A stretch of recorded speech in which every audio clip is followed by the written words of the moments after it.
smoking, now enjoy the program. Thank you for being part of the Cigar Club fam. What's going on, Cigar Club family? Welcome back to another episode of the Cigar Club podcast. I'm Pugh, and along with me, as always, is none other than Griff Howie. The Cigar Club podcast is where we talk about all things cigars with you, the Cigar Club family, every Tuesday at 9 a.m. Eastern. If this is your first time listening, thank you so much for tuning in, and all of you that are returning, thank you as well. On today's episode, we're going to be smoking the brand new Las Calaveras 2023. We were fortunate enough to get our hands on the 2023 sampler. And Griff, what size are you going to go with? What are you drinking? How you doing? It's been a minute. Top of the morning to you, Pugh. Got your shades on, your Robusto shirt, sporting in the rocking chair. We're in the rocking chair today. We are at La Casa de Padre. Yeah, we're sitting in front of the Cracker Barrel waiting for our reservation here. No, we're at my parents' house here, sporting out front. It's getting a little hot. I like the setup. It's a little bit different. It's more casual. I'm feeling like you, brother. Yeah. Like, is this like I got a rocking chair? I can lean back. If the sun didn't rise, is that the proper terminology? Yeah. If the sun didn't rise on the front of the house, I would be out there a lot more in the morning, at least. Yeah. But if you go out there, I mean, you might as well put on sunscreen because you're going to get baked. Yeah, that's The back of the my house is backyard. nice and cool. But yeah, I like the rocking chair. The shirt is badass. I love this shirt. Shout out to Garrett on those, and he's got a version 2 coming out. I saw the little preview of that, and I'm all eyes. I know. I think a lot of us are. So anyway, Las Calaveras. Thank you, Wes, for sending us a sampler. Yes, thank you, Wes. I smoked this for the first time the other day at another local cigar shop, Social Cigar Lounge. Probably the most badass lounge I've ever been to. Yeah, you were hyping that up. Really, really awesome. So I smoked the Robusto there. Kind of feeling, I don't know, I could go either way. Well, if this may influence your decision, I'm grabbing the Robusto. Okay, well, I'll do the Robusto again as well. It's warming up by the minute Boy, here. it is. And so I'm interested to hear your thoughts on this. I won't spill the beans on my own thoughts. You beat me to the punch. Like, this is my favorite yearly release, the Las Calaveras lines. I always look forward to it. I knew we wanted to do a podcast on it, so maybe that held back me getting an early 5-pack and smoking it. So I maybe, one of the first impressions, or, there's just too much going on. But really excited to smoke it. Sort of predicted, the yellowish, orangish band, although we didn't have an official podcast or bet on it, so technically it didn't count. But let me get the stats pulled up for this bad boy here. Where is it? Oh, I had it, and now I don't. Uh-oh. Wow. Yeah. Oh, good. So I'm smoking the LC50, which is their 5x50. Nicaragua. We've got this is Connecticut broadleaf wrapper. This website sucks. Holy shit. But it is made at My Father Cigars. And then it is all Nicaraguan binder and filler. And so I'm going to cut this bad boy up here. I got to say, that was a little bit painful. No, it was. I mean, new location. I didn't have my stats pulled up. I realized that, I get the cigar out, and I'm like, oh, what is this, the L50, 52? And then I realized I didn't have any of my notes pulled up, and then I couldn't find my notes. I will say, it feels a little bit bigger than a 50. When I was ringing this up at the lounge, he's like, "Is that the 50?" And I'm like, Maybe? I think it just, for some reason, I don't know if it's the band, just looks like a bigger Robusto. Mm-hmm. So much so I was like, let's actually look at the label because now I'm confused. So they've got 3 releases this year: the LC50, which is the 5x50, the LC52, which is a 6x52 Toro, and the LC54, which is a 5 5/8 by 54 Toro. And then if you have the sampler, the special release this year is a Bellicoso. And I love that they do that. I think it's fun. They don't have to make too many. It's just a cool little experiment, I guess would be a way to describe it. But let's see. A little extra for the sampler, folks. Yeah. So I'm also drinking hot coffee. Yeah, I'm surprised. Well, no, you don't drink cold brew. Well, you drink No. cold coffee, but not like I had a lovely Alma Verado this morning, and What the hell that is. one of their beans. Alma is the coffee company, and really, really good. Best believe since I've been here since last Tuesday at my parents' house. Yeah, I really love it. Alma is local to where I grew up in Woodstock, Georgia. Technically, they're in Canton, Georgia. And a really great roastery. You see them a lot in the coffee subscriptions. The big one that I'm trying to think of, like Misto box. Give me one more. Hello or World or something like that. Yep. It's if the you didn't one- ask me, Yeah, I know. You see Yeah. it all the time in the advertisements. But I Alma think they're is also one. Misto, though. Are they? think. Alma, I think of this one specifically because Alma's on like their main banner, and I'm like, oh, that's really cool. But really great coffee company, with a little bit more affordable than Methodical or Onyx, and so just switching up a little bit. But So did you start a subscription with them, or? I started a subscription with Alma, yeah, and so this is my third box here. They've got a roaster's choice and they've got a seasonal choice. So the roaster's choice changes up. The seasonal changes every quarter probably. Yeah. So it's nice because then I can have a consistent, like, all right, cool, I know how to brew this one now. This is, my grind size that works well, and then a different one each time. I need to get into something. I've been on the counterculture train just because it's so freaking reasonable. I know. It's 5 minutes from my house, at least the grocery store is, and usually roasted within the 2 weeks max. So, but I'm also like, I'm ready for some like holiday blends and some fall seasonal stuff. I'm gonna go Ruby after a few months of Alma. Yeah. So that Ruby holiday blend was really fun, and definitely we'll be looking for some more holiday blends this year. But before we jump into the cigar, I want to let everyone know that Warehouse Selects Volume 3 is out now. With some new cigars, and sometimes you just want to try a new cigar. We know how difficult it can be to either walk into a humidor or just really figure out what the heck you want to smoke. So we've created the Warehouse Selects to alleviate that issue for you. It's a mystery sample put together by our incredible Warehouse team. Each package will include a variety of premium blends ranging from mild, medium, and full body at a wonderful value and an incredible price. So be sure to head on over to our website to pick up the Warehouse Selects Volume 3. I'm lit up, slightly toasted. I've had about 2 puffs. And let's jump into it. What are we talking about today, Griff, here? What has Ramsey put together for us? I'm going to be honest with you. I am slightly underprepared. Maybe it's the new location. First thing Monday morning, combination of both. Welcome to my life. All I know is we're smoking this damn cigar. We are. We're smoking the new Las Calaveras, and we're going to talk about it and compare it to previous years. This will be our second episode on the Las Calaveras, and I know we did an episode where we smoked, or I had you smoke some of the previous years. And I still have those. And you still have those? It's so hard to compare, prior years, because last year was kind of like a Corojo bomb, if I recall correctly. Which is also up my alley. Broadleaf is also really up my alley. So unless you do these things side by side, it's like, and hell, I hadn't smoked the last year's. I have a couple left still from last year's sampler, actually, but I haven't smoked it since that podcast. I mean, and that was probably about this time last year ago. Yeah. But I remember enjoying it. I was smoking this cigar at the lounge. Granted, I was also preoccupied with just doing work stuff. My overall impressions, and I'll just tell you this now, it's not going to change your answer.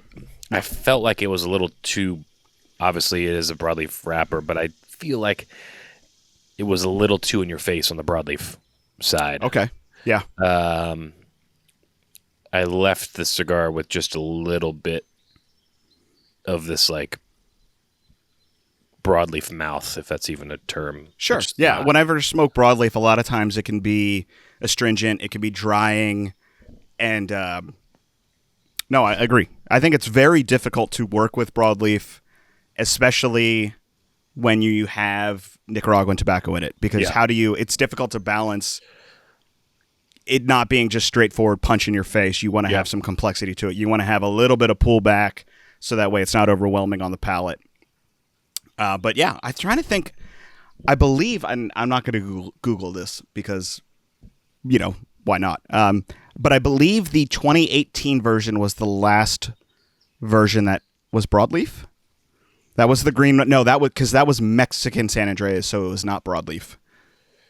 So then I don't know if any of what other previous ones use broadleaf, but that Mexican San Andreas one is still my favorite. That was the green band that came out in 2018. That's my bar in terms of how I compare everything, to itself.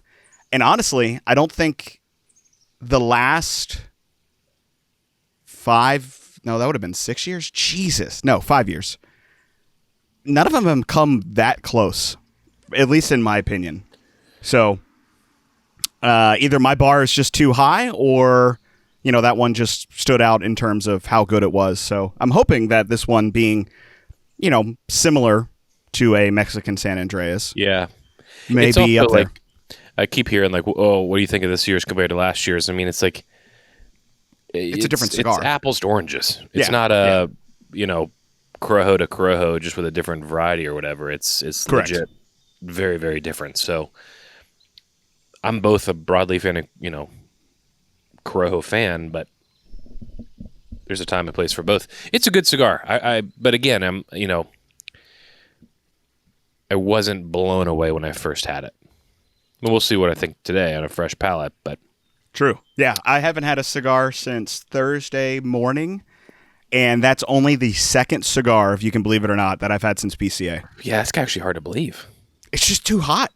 Like, I literally wake up with the best intentions of having a cigar, and I'll walk outside, and it's a punch in the face. And I'm like, nope, it's not going to be enjoyable. I continue to just think about fall and pulling that solo stove that's over in the corner out and having football on back here. I cannot freaking wait. I was literally, I think an advertisement came on. It was like, 50 days to football season or something like that. Yeah, I saw that. And I'm like, come on. Give me a college game day Saturday. Roll that into football all day on Sunday. Yeah. Do nothing but sit outside. I'm not even the biggest football fan, but there's something about being in the atmosphere. You got a game on. Freaking solo stoves ripping. Yep. Bourbon's being poured. Does that be inside or outside? Okay, it's outside.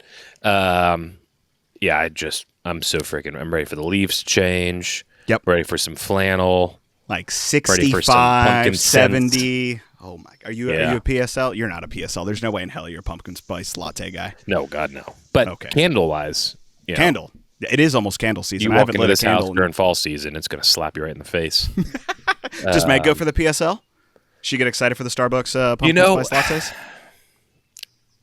She'll get them every once in a while. Her drink is the one with like 15 names. It's the caramel frappuccino mocha latte or similar. It's the double oat milk shaken espresso. Oh, those are good. Whatever it is, it's horrible.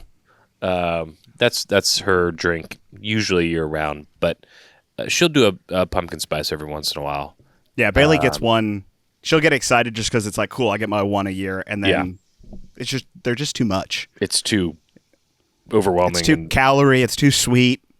But it's exciting just because I think it's more exciting that it rings in fall than it does than being excited for the actual drink itself. I think we also like it so much more because we actually have a fall here. In Pensacola, we did not. I mean, it was hot as hell to a couple weeks of cold weather and then back to hot as hell. Yeah. It's 4 seasons. Yeah, you're slightly further north. And this will be your second fall? Yeah. Yeah. We'll be here in 2 years in October.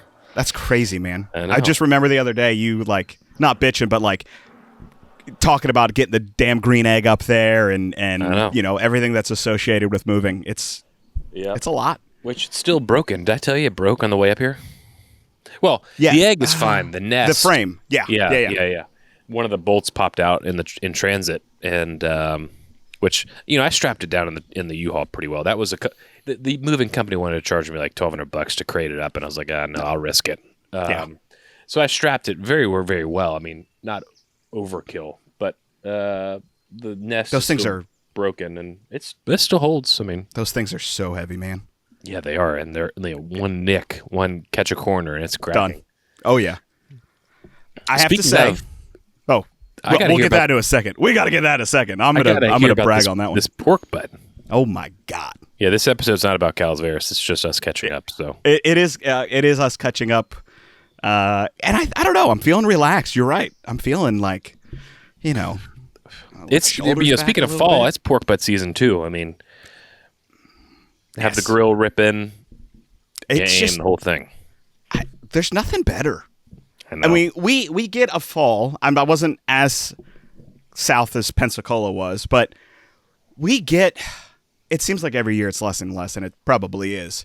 We get like a good week of fall, yeah, and Oh. then it's like low 50s, and then it's like it's still not cold compared to other, our brethren up 50s north. is good but though. I don't really want to go much colder than that. No, but there's nothing better to me than when I can wake up, take the laptop outside, and work a whole day from start to finish outside, and it not be too cold in the morning and not be too hot when the sun, hits my spot. It's just a Thursday or a Friday working outside all day, smoking a cigar or multiple cigars. Yeah, The work gets done. I know. We got these out. Well, this sounds really, really weird, but we have a couple blankets that we just turn into outdoor blankets. Absolutely. And they'd start smelling like smoke and all this stuff. But get out here and especially night games. Oh God. Oh, I'm excited. Oh God, I'm best. ready. I'm ready. You know what sucks is it's August here. I think late July, Yeah. August are usually the hottest times The worst. here in Alabama. Here too. And it usually, unfortunately, isn't till like end of September where we'll start being in the upper 80s. So I still have a while to go, but my brain's there. So, But I want to hear. I'm about enjoying pork butt, this. But let's touch base on the Yeah, cigar. I really, really like this. Interesting. This to me is at least, I'm a quarter inch in, so I'm not anywhere into it. But this reminds me of the 2018 Mexican San Andreas release. I enjoy this surprisingly better than the Corojo last year's. And if memory serves, it's been a while since I've smoked the 2021, 2020, 2019, et cetera, but this one is the closest to my love for the 2018. So I'm very happy with the start of this cigar. Interesting. I know. I've had a cup of coffee. I'm not drinking anything right now. It is very broadly forward. Mm-hmm. Back of my throat is, I'm glad I got water out here because it is very drying. But it's really good. I really like this release. Are you liking it any better than when you smoked it the other day or about the same? About the same. It's I'd smoke it if it was on the shelf. Take that back. If someone gave it to me, I'd happily smoke it. I'd happily smoke the three others or however many are in there. Again, I wouldn't intentionally seek it out. Gotcha. And I like broadleaf. But you also don't smoke too many My Father's cigars. I don't. And so That's a very, I think that very accurate statement. I think that probably plays a lot into it because this is very much reminiscent of a My Father's cigar, which I love. I love their tobacco. I love their factory. I don't think I've ever had a My Father's cigar that I didn't enjoy to some extent. So I'm very happy with how this started, and I'm really looking forward to see how this transitions. I've completely media blacked myself out on this cigar. I haven't read any tasting notes. I haven't read any reviews on it. No half wheel, nothing on that. So I'm going in completely without bias other than my love for Las Calaveras. Do we know MSRP on this? You know what? I do have that up, so I can't tell you. I think I paid $13.75 maybe or $14. The sampler was is a bit steep, I will say. 55. A box of 24 is it's $12.95 a cigar, which is, I believe, For in the line. Robusto? Yeah, for the Robusto. So I paid $1.50 more or whatever. Interesting. I think that's about right. If memory serves, I don't think that's obviously everything's going up right now, so it would be expected that this is $1 or $2 more than they were in the previous years. But yeah, I love it. I love it so far. So I'm really excited to smoke this, and then I've got the Half Wheel article pulled up to see what they've discussed about it, because that's always my first go-to place. You also know what I'm really excited about, speaking of fall and just all of this, is someone that I really loves.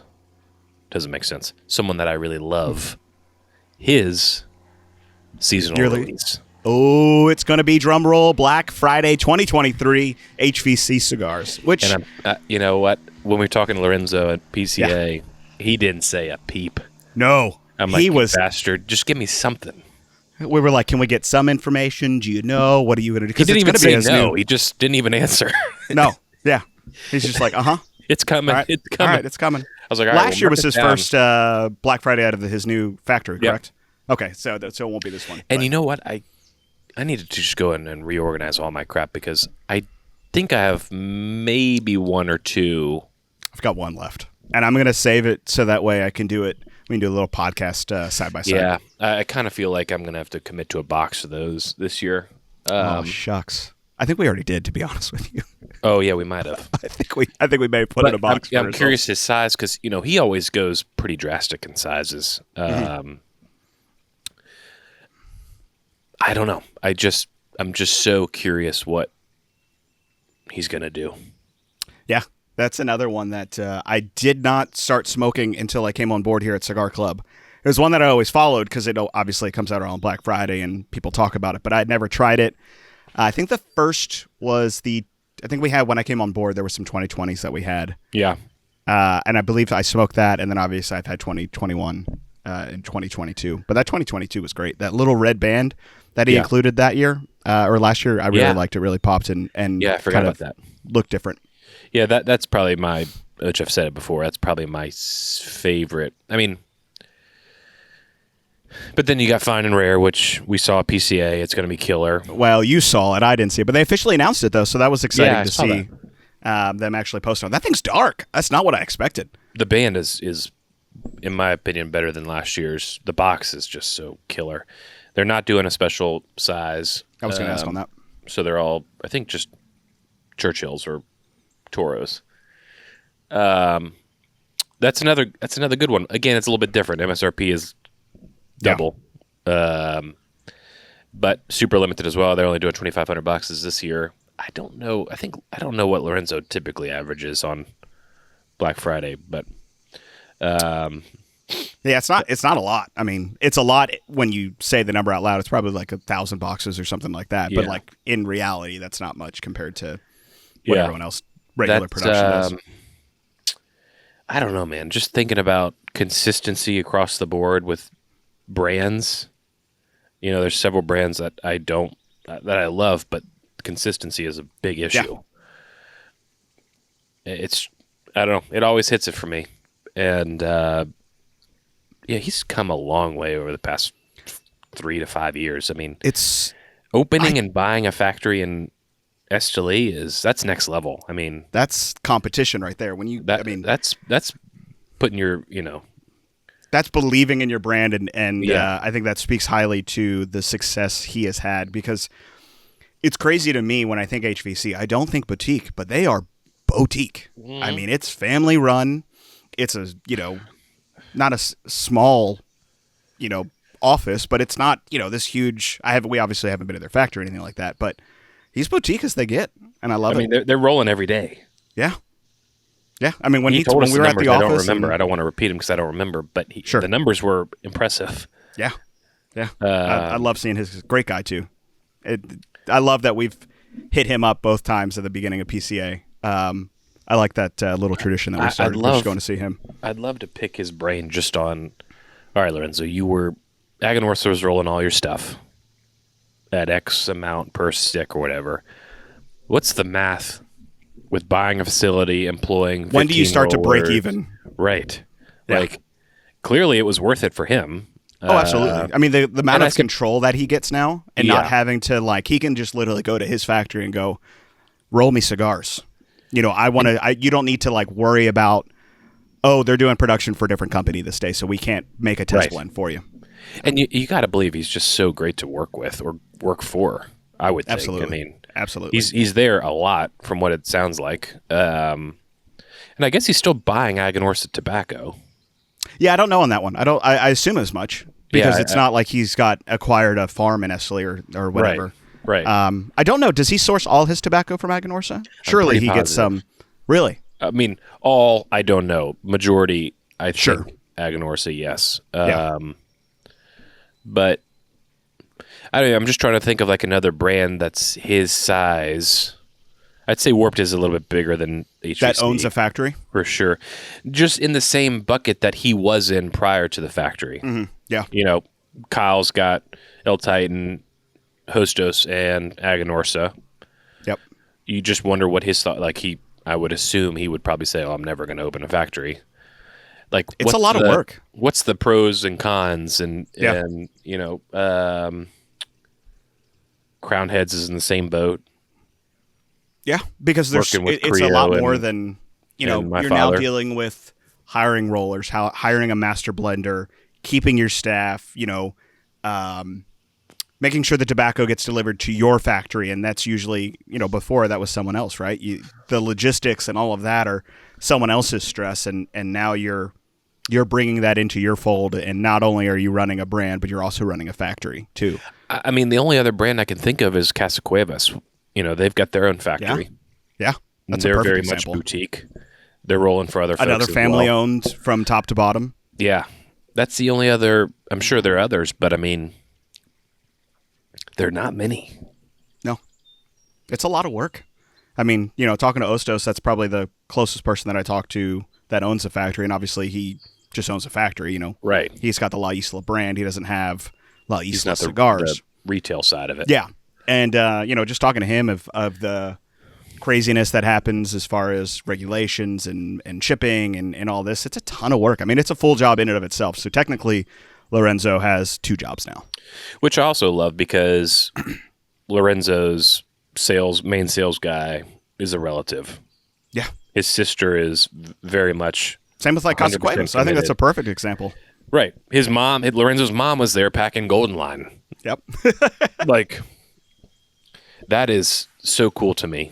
I mean, there's not much he outsources. No.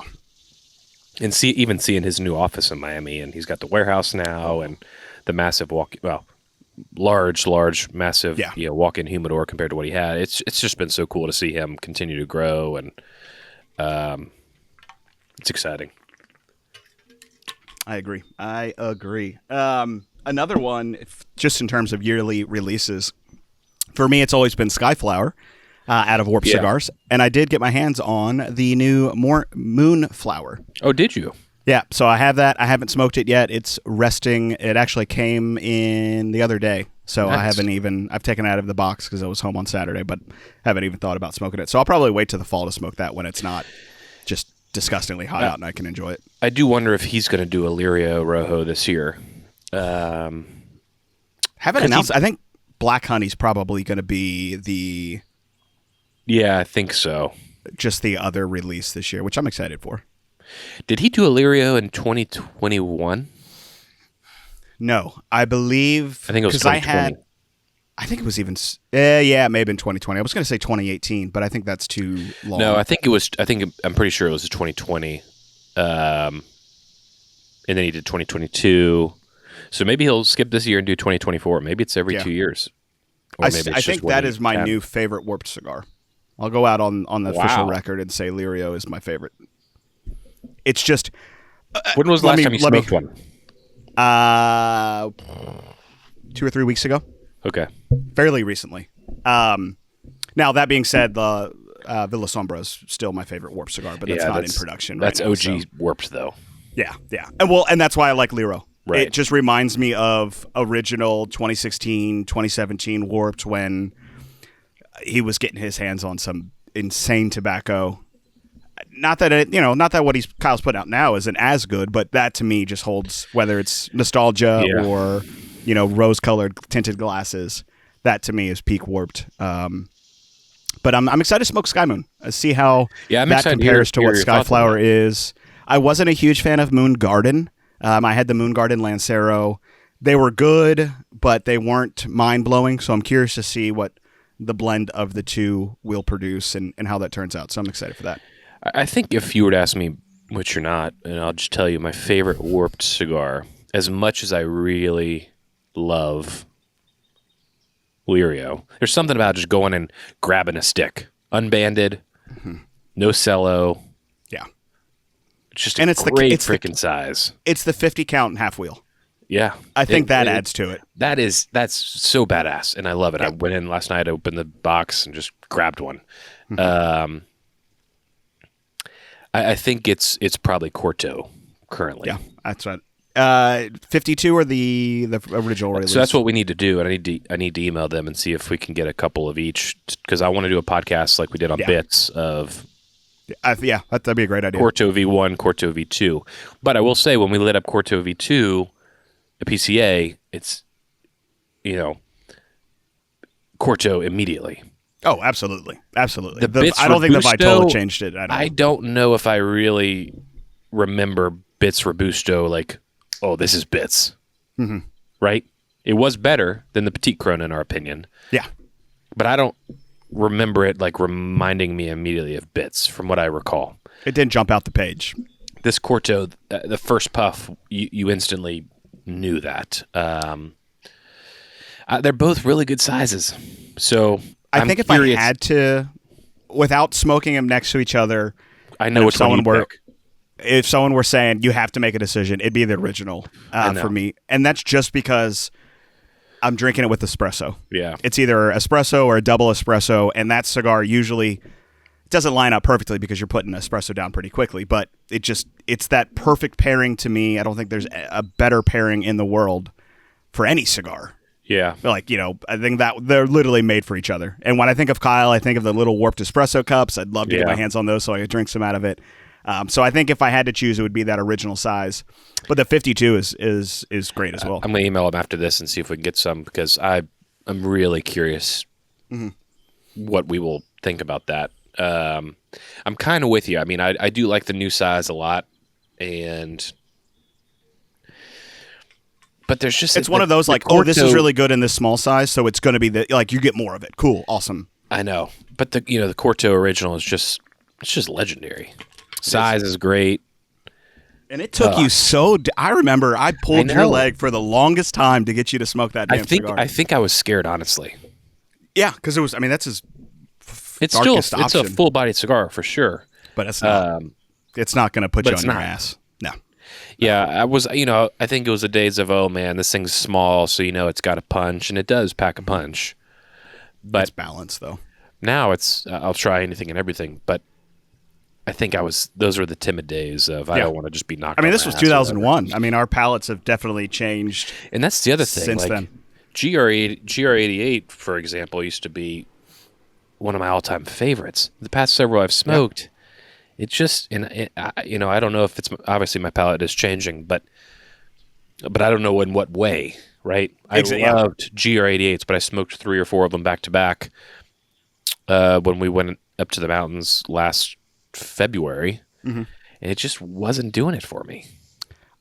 It's so funny because every time I've been packing cigars, going to the lake, the beach or whatever, I have a GR88 that literally has been in a humidified pack, traveling with me for probably like 3 or 4 months, and I haven't smoked it yet. I also think, when we're talking about liking and disliking cigars, we're biased because 90% of the time, you buy more cigars than I do. We're not buying cigars. Yeah. So if I was to go spend $15 or whatever on some cigars, I kind of feel like I would like it a little bit more because you're putting my money behind it, right? Yeah. Well, and that's still why, like, I'm much more hesitant to put down a cigar and light something else up. I'm much better than I was before because I had been purchasing cigars, or still smoking cigars that I had purchased, and I still buy. You're better at going to your brick and mortar and buying cigars. I don't go to mine just because they don't have the offering that I would like. Yeah. So I buy online, and when you're spending money for it, you almost force yourself to like it because a lot of times I'm buying 5-packs, right? I'm like, well, shit, I got 4 more of these bad boys. Right. I'll give my dad one, and then I'm like, all right, well, I got 3. All right, I'm gonna like it. And usually, if I didn't like it first puff, I'll I think the perfect example is you smoked the new Mil Diaz Marinitos off the truck. You were like, I smoked it. I finally remembered what the hell I smoked at the beach. Happened to be that cigar. I can't believe it took me 2 weeks to remember. And I loved it. It was amazing. I smoked it in the pool. It was hot, but it was really, really good. I liked it better than the original Mil Diaz Marinitos. So the point being that's going to be a good fall cigar too. Yeah. Point being is off the truck it may not be good, but you let it sit for 2 weeks or a month or whatever, you come back to it and it's a completely different cigar sometimes. I did, after I smoked the Calaveras at Social, I smoked, I can never pronounce the name, to the Tatuaje Canoe. Conju or something like that? Yeah, Conju 2012. Yeah. How'd you, the black or the white band? Black. It was great. That's my favorite Tatuaje. It was great. Hands down, my absolute favorite. And I went to that one because of the size, because I was like, I don't want to be here much longer. It was a 52, maybe. I think they have several different sizes in it. Yeah. Maybe I'm It was taken on that one, but and I hadn't had a Tatuaje in a minute. Yeah, not a brand I smoke a lot of. Probably a year. Yeah, but I keep seeing it on social media and stuff, and I was like, well, this is a good size, and I want to try something I haven't had. I was really impressed. The Kappa Especial from Tatuaje is really, really good. I smoked that last year. But that Conju, I'm going to say and butcher the name. I think it is Conju. Something He's like also that. got the Miami stuff that I want to try. I'm not familiar Tatuaje with Miami. He's also got a crap load of Lanceros, and we talked about that. He's like, I'm very Lancero heavy. I'm like, that's actually really cool to see because a lot of... He's got a lot of sizes. Yeah. He's got a lot of He's Vitolas. really, really getting capped on space. He's very selective on who he brings in, which is good. I mean, But that Tatuaje is the only Tatuaje that I would... I'm surprised I haven't bought a box. Let's just put it that way. Because I've smoked that cigar 3 or 4 times now, and every time I'm smoking it, or I smoke it, I'm like, this is just as good as my initial it was love so for it. unique. I mean, and it was definitely apples to I'm oranges. so glad you smoked that, because I've wanted you to smoke that before. But I've never been able to find... And the only time I ever find them is when I'm traveling and they carry Tatuaje, because no one around me carries Tatuaje. And if I buy it online, I'm just going to buy a box, and I think it's like a $300 or $400 box, and I'm like, I have plenty of cigars. You and Bailey need to come visit. We'll go hang out there. The cocktails, which y'all would like too. I mean, unreal. I had a lager from Nicaragua, which was really good. Oh, it almost looked like orange juice. Hot damn. Start with a P. I'm drawing a blank on it, but yeah, it was really cool, and you'd have a day in there because big Davidoff selection, big everything selection. Yeah, they had the photos that you sent me. That place is amazing. They had the Plasencia Necitos for like $5.75, I think. I was like, shoot, I should just buy like 10 of them. I didn't, but can I get a box discount? Yeah. But all that to say, to go back, I think Corto is probably my favorite warped release. I'm curious to see if he'll do a Lirio. I kind of feel like he's not. I don't think it. Yeah, because I think all energy is on Black Honey, which is already, I think, sold out. Yeah, it was almost sold out when we were there at PCA. Yeah. So it does not surprise me. I'll have to take a look and see how many previous Black Honeys that I have. I think I have maybe 1 or 2. If I have 2, we'll do a podcast around both of those. Yeah, it'd be cool. Smoking the back to back.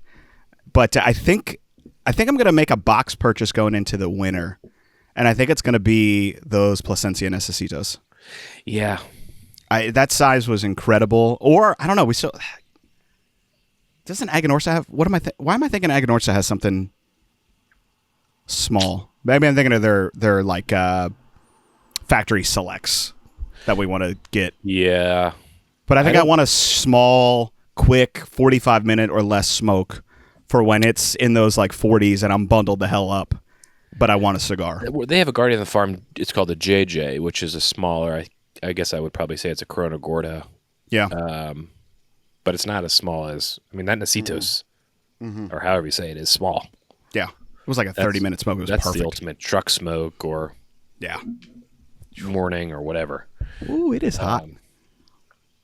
So, what are you thinking? Still like it? Yeah, still like it. It's still very in the back of the throat. I wish I had I want like bourbon over ice with this cigar, or tequila over ice with this cigar, just as a palate refresher.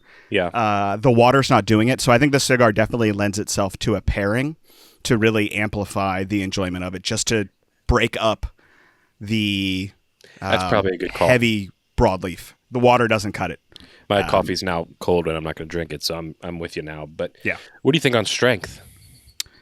I'm in the sun, so I'm already sweating, so I don't I don't think it's that strong. Medium, I think now I'm about halfway into it. I think it's starting to creep into that medium plus. Yeah. I imagine as I get closer to the band, it'll probably hit that full mark, just as a lot of cigars tend to do. But it's earthy, it's heavy leather. There's not too much creaminess, which is why I think it lends itself to needing to be paired. No spice, even on the retro hail. Let me get back to the retro and tell you what I'm getting there. You also know what, before I lose this thought, we need to do a pie synesthesia back to back. Did you get a red? Yeah. You did. Wait, what would you ask me? Did you get the new one, the red? Yeah. Okay, yeah. Definitely. That'd be fun. Granted, it's a different blend, so it's not in comparison to Corto different size, but that would be another fun back to back. Yeah. Because the idea behind the red this year is it's the blend is supposed to represent what red is thought of as a taste. And the original one, I think, is yellow or blue. I forget what the footband on that original release was, but that's the idea of what that color was supposed to be. How do you in terms even of go taste. about blending something? Right? Like, something that stood out to me and what I think of when I think of pie synesthesia is, how do you describe colors to someone who's blind, right? And it's like, okay, red is the color of the sun. Blue is what water is. Green is what grass is, right? Or fresh grass, something along those lines of. So when I think of, and I want to think of that as I smoke that, like that's kind of to me how you approach that. Right. But I mean, like blending to taste is a whole thing in itself. Sure. Like absolutely. I want something that has cinnamon, has nutmeg, but blending to color, I mean, it's like, what does milk taste like? White. I guess, yeah, but I could see those things. So, right. Yeah, that's gonna be really exciting. Props to him. I'm excited to smoke the red, but I don't know how you go about even going. Because also, like you roll a cigar fresh, and it's not necessarily what it's going to taste like when it's aged. So it's a project that you really have to start well in advance in order to make sure, okay, 3 months from now it actually tastes good. We can go ahead with full production of this, with this blend. But no, I'm very happy with this Las Calaveras. I do want to talk about what sizes we would like to see for future Las Calaveras, like in the sampler, and then what color we would like to see for the 2024 release. But I got to talk about, break it up a little bit. You mentioned earlier, I held you off. The smoked a pork butt for the first time over the weekend. Oh, yeah. First of the season, surprisingly. I had lofty goals of, and I sort of did it last year with good success, smoking something each weekend. But I haven't been home. I've been really busy. And this is, normally I have done 1 or 2 butts by now or some ribs. But I haven't done anything. I smoked a pork tenderloin a few months ago, and that was really the only thing that I've smoked at my smoker. But here taking care of my dad while my mom's up in Long Beach Island in Jersey for a little rest and relaxation. So they had a pork butt that they've been wanting me to smoke for a year now. So I was like, you know what, Dad, I'm off on Friday. Let's smoke the butt. 8-pound butt. Thursday night, trimmed it. I've never trimmed a butt before. I never have either.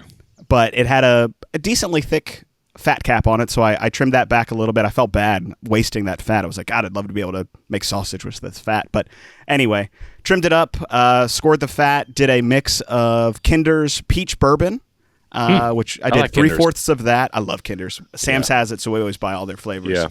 And then they have a Butcher all-purpose, which I used for 1/4 of the rub. Combine that. The all-purpose is a lot of sodium, so I went low on that one, so I didn't make it too salty. The peach bourbon was very little in salt. So I did those, mustard binder. Yep. Let it rest in the fridge for overnight. I was worried that it was going to be too wet to have a good bark. And I think it was a little bit. The bark wasn't... With electric smokers, you don't get a really good, like, crunchy bark. Yeah. But I dried it off, threw it in with some predominantly apple, touch of mesquite, 225. I got that thing. I never do mesquite. I don't like, it's very overpowering. I don't like a ton of heavy smoke, so I used predominantly apple, and then every once in a while I'd throw some mesquite in there. Yeah. Put it on at 225 at 7. By, I think, noon, it had hit. It stalled at like 150. Normally it stalls at like 160. I pulled it. For the first time, I've never done this before, so I tried a lot of new things. I put it in an aluminum pan. Normally I just wrap it. Yeah. But I did an aluminum pan with apple cider on the bottom, apple cider vinegar, excuse me. Butter, brown sugar, and more of the peach bourbon on top. And then it went for another 5 or 6 hours. And honestly, I pulled it at 190, wrapped it, rewrapped it because I took the cover back off for like an hour just to try to re-bark it. But I covered it, put it in a cooler for about an hour, and pulled it, threw some of that juice back on top of it, and easily the best pork butt I've done. We did sandwiches, and then last night we did loaded spuds with it on top. Loaded and what? my God, loaded baked potatoes. Oh. Love a good barbecue baked potato, cheese, sour cream. Yeah, it does sound good. Green onion, and my God. I could open a restaurant with how good that butt turned out. We do, I bet, we do pretty much the same thing, but we also use apple and pecan wood, which I just like the smell of that. I need to commit to doing that because I'll like do an over or just do 2 of them and then vacuum seal them. Last year we made chili out of it one time, and it was the best chili I've ever had. I mean, we do usually chili with venison from my granddad, which is legendary, but pulled pork chili it was so freaking good. That's also something I'm really excited about is fall chili. And we're back here, a little hot out. Camera died, so we switched it up here. But you were talking about pulled pork chili. Yeah, leftover pulled pork chili. My father-in-law, I don't like Brunswick stew. Usually in the South, it's like very, very fine, almost like minced Brunswick stew. And Bailey's dad will take every time he has a party, there's always leftover meat. So he'll take brisket, he'll take pork butt, chicken, and it's literally a meat stew with some corn in it. And God, is it good. That's literally my favorite thing. The next day or the next week when we come back after a party is he'll always have a huge tub of Brunswick stew made up, and I just stealed bags of it. Another reason I cannot wait for colder weather. Chili chili year round is fine, but when it's cold out. I used to not like chili to Bailey's demise because she loves chili, but me too. We made it last year, and I'm turning into a chili head. And I think it all started when we had damn Skyline, which is not really. I mean, it's a chili, but it's not a traditional different. Yeah, different chili. But I mean, I never liked corn or chili dogs or anything like that. And we've made Skyline, and we had it the other day because we had some frozen, and I'm a sucker for it now. I crave Skyline chili. I would like to experience y'all's version of that because it looked very legit. Yeah, I've never had it out of the can or frozen, but the can is and the frozen looks like dog food, unfortunately. But it's so good. It looks. I think I'd rather have the frozen than the can. The can is a little. Did they get mislabeled at the Purina factory or something? This is the same line. Oh, God. Yeah, and it gets that congealed fat around it. It comes out looking like the can. No. Yeah, it does not look good at all. But you just got to get past it because it'll be good. It'll be good. So, 2024, what unique size, and it could be a size that they've done before. I'm not as versed in the unique sizes they've had over the last several years for their sampler. But for me, I would love to see like a 5 1/4 by 44. Yeah, I was going to say, historically, it seems like they're which we talked about PCA, seems like they're going smaller and thicker, right? Mm-hmm. With the Ferdinand Juarez, with the red band, which I'm excited to also smoke. The new Mil I think Diaz. you can only get in the Juarez sampler. Correct. But the Pastelitos was super, I think that was a little bit too small, in my opinion.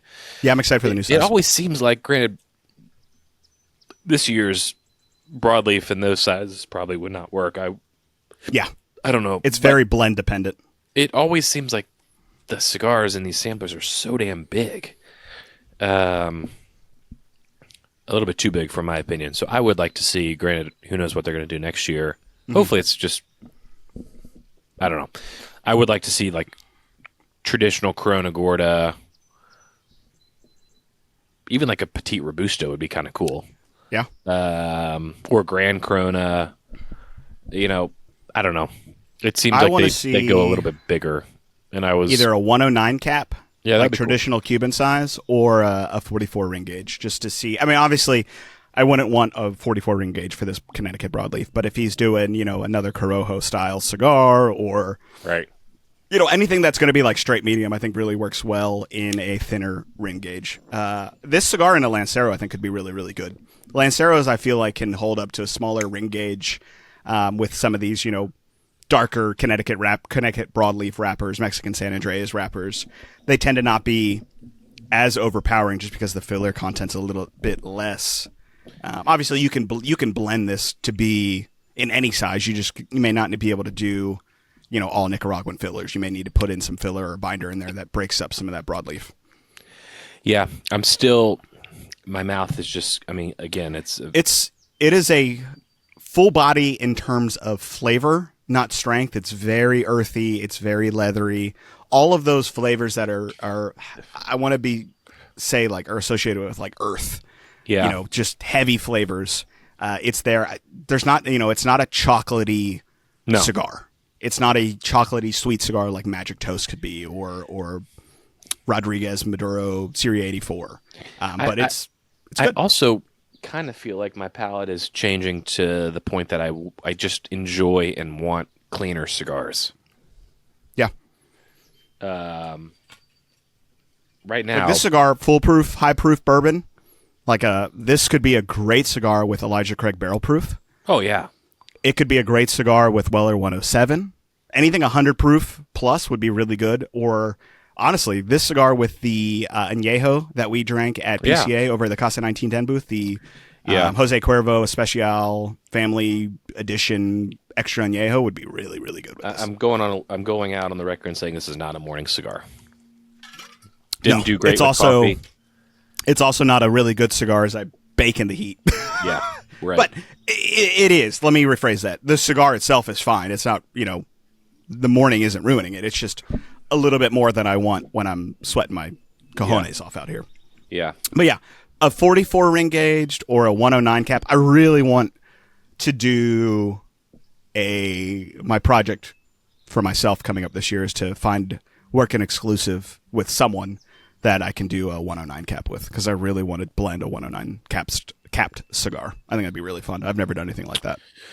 Yeah, we could do Eleanor Rose in a 109 probably. You're so funny that you bring it. I'm laying in bed last night thinking about work for whatever reason, thinking about doing exclusives, and I'm like, man, why don't you do something with Carson? Yeah. Like a Wayfarer exclusive or a Eleanor Rose exclusive. Speaking of we do bourbon nights. My buddy wanted another box, This is so funny. So we do bourbon nights on Thursdays, and JR is a newer cigar smoker, and I don't even know if he would call himself a cigar smoker because it's on occasion, I suppose. Mm-hmm. But he loves it, especially with bourbon. And I was like, this is so funny because we talk about the one cigar we talk about so much in terms of like a cigar that an introductory person to cigars would enjoy is Wayfarer. Mm-hmm. And so he bought a box of 109, a couple months ago. He just bought another box yesterday. And of 109? Of 109. And his buddy came over, who I've never met, and was like, there's something about this cigar. He's like, I don't smoke cigars. But I'm like, the proof is in the freaking pudding here. Like, yep. I don't know. It's just so... and, I have maybe only one 109 Wayfarer. You would think I'd have a box of every size, but I know, right? Which everyone should, but like there's two prime examples of a cigar that you can give anyone, and it'll either convert them or they'll thoroughly enjoy it. Yep. And he bought another box, and he loves the 109 size. Awesome. He loves. I'm like, you want to go smaller? He's like, no, because they do have the Dahlia is a little bit bigger, but he loves it. And I'm like, that's crazy because we talk about that cigar so much. And yeah, I gotta reach out to Carson and get some Sereno lined up for coming up. So that would also be another good one is smoking like the Wayfarer Corona, which is a killer size, versus the Corona Gorda or something. Yeah, That would be a lot of fun. that'd be a lot of fun. I feel like we're going to do a lot of this or that. I was just about to say it. I really enjoy it. I want to know, everyone listening, let us know in the comments below if you enjoy when we smoke different Vitolas in the same line. Because I don't want to do it if you guys don't like listening to it. But I always find those fun because a lot of times, I think I go back to the bits. I think that's a perfect example. Right. Neither of us expected to like the Robusto more. And I think I didn't want if you were to force us to buy a box of one of those, we would have not have gone the bits. And I think that would have been the wrong decision.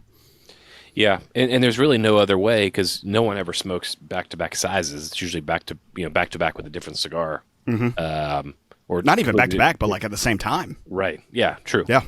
But that would be another one. Ever since we did that Fratello podcast where we smoked all of the 4 different Fratello Classicos, or the 5, that really opened my eyes to wanting to do more same line, same Vitola at the same time to figure out, hey, what do I actually like? Is it just me saying I like Corona Gorda, but here I am liking the Robusto more. Yeah, we need to do some of those, which we've got in the works. Yes, we do. All right, color, band.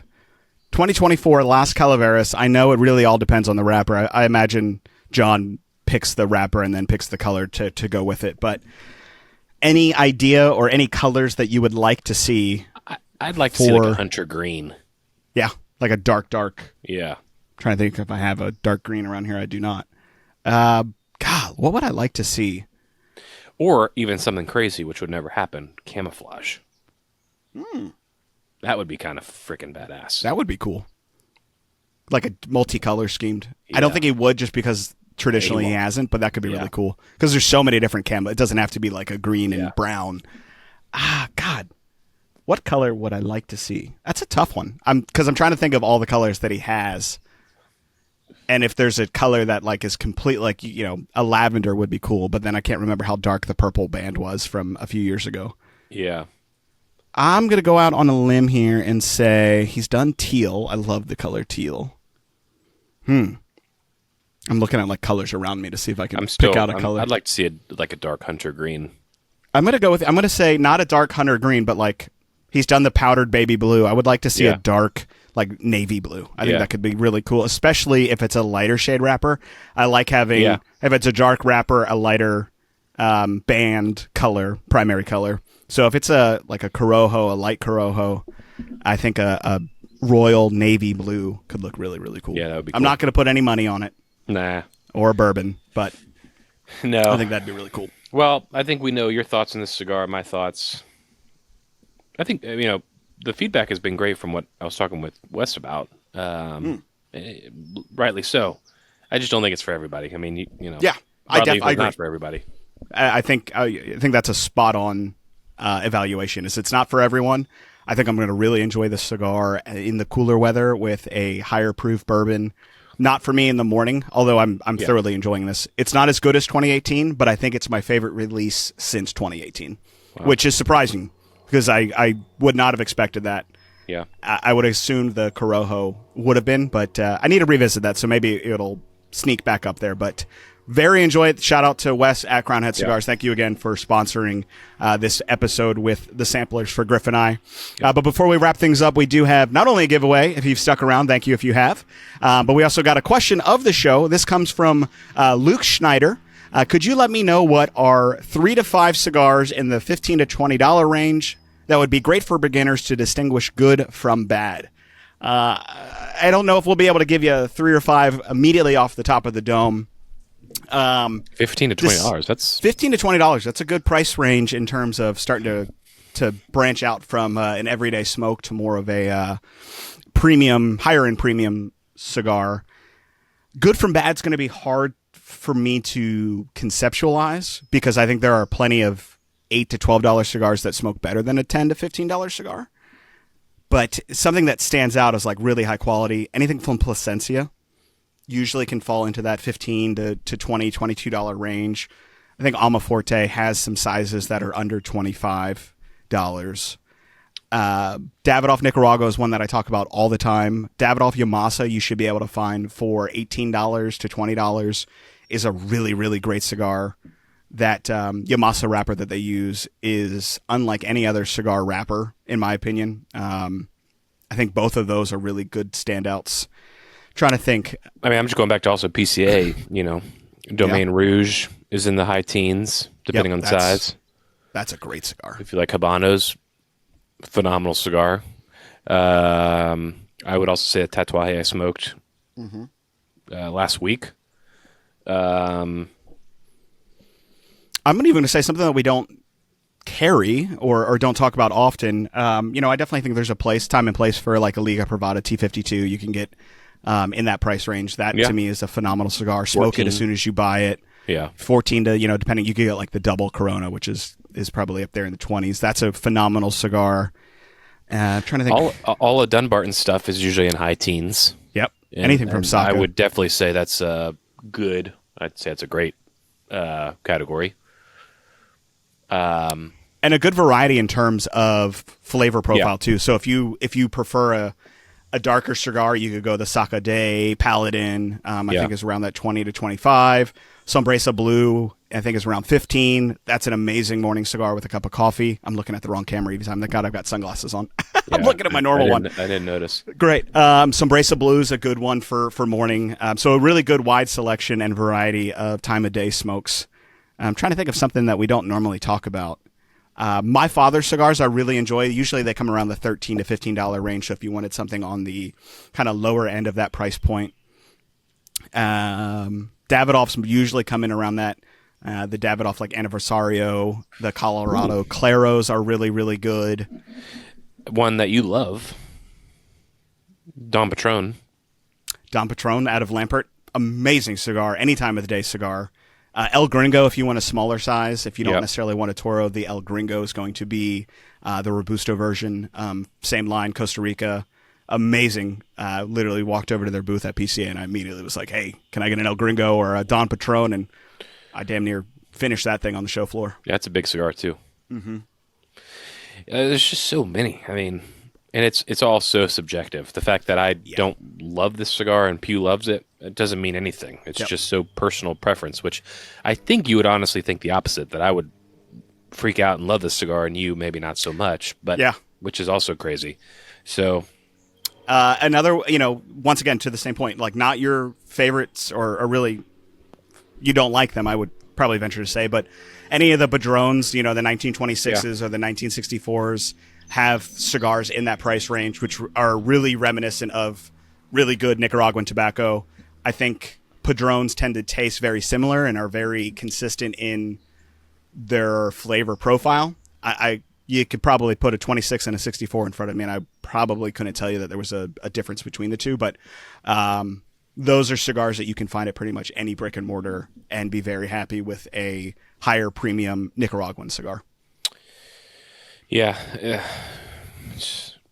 There's a ton. It's so hard anymore, which is a great thing to have. I think the industry is really starting to put out consistent quality cigars in everyone's price range. I don't smoke many cigars in under $8, but there are certainly plenty of cigars, as we did the $5 cigar episode, that we were blown away with how good those cigars are. So there are good cigars in any price range. Chances are if you have a favorite manufacturer, they are going to have a cigar in multiple price points that will. I mean, Crowned Heads now has the La Vereda and the $18 premium price range. I mean, they've branched off and have that. So everyone is going to have some offering for you. And at the end of the day, it's just going to be, take a chance on it. If it's a brand that you like, chances are you're going to like either their premium or, value brands or something in that $8 to $12 range. Yeah. Good question. A lot of answers. Great question. And then lastly, we're going to have a giveaway today. We're going to be giving away a 5-pack of the brand new Crowned Heads Mil Diaz Maranitos in the new Toro Vitola. Came out this year in 2023. And so we want to know in the comments below, what have you been smoking lately? And does the new Las Calaveras 2023 interest you? Want to know if you're going to be buying a box, a 5-pack, a sampler? Just let us know in the comments below. And then not related to the giveaway, but I want to know, do you enjoy when we do episodes around the same cigar but in different Vitolas? We mentioned the Bits one. We mentioned we've done the Fratello Classico in multiple different sizes. And we've got a couple episodes lined up this year that we want to do. But before we do them, I want to make sure that you guys are enjoying these episodes. I don't want to be, boring you. We want you to stay tuned in and don't want you to, have a miserable morning commute on a Tuesday going to work and Griffin Pugh aren't doing an episode that you enjoy. So let us know in those comments below. We will pick a winner from the comments. Ramsey will randomly select those, and we'll get you a 5-pack of that new Mil Diaz Marinudos, which is my favorite of the two. Yeah, keep bringing all your thoughts and topics that if we haven't discussed that we can, because and if you are not part of the Discord, join the Discord for the month of August. We're going to be selecting our favorite photos that you post in the now smoking section in the Discord, and we're going to be doing something pretty cool with those photos. Good call. For September, we hope to have it. So be on the lookout for that in September. And so if the month of August, throw those photos in there. We're going to be using them for a cool project. But another great episode. It feels like, I don't know, has it been like 2 weeks since we shot one? I know we had a couple episodes lined up from PCA. I was on vacation. So, I think it's been 2 weeks. It's been a brainwash. I think we've done a couple since PCA. But yeah. Well, it feels good. It feels like we haven't talked in a minute. So it's good to get back and, as you say, just smoking something good, damn it. That's the motto. That's it. Well, thank you again, everyone, for tuning in to another Cigar Club podcast. I'm Pugh. Happy smoking. Cheers.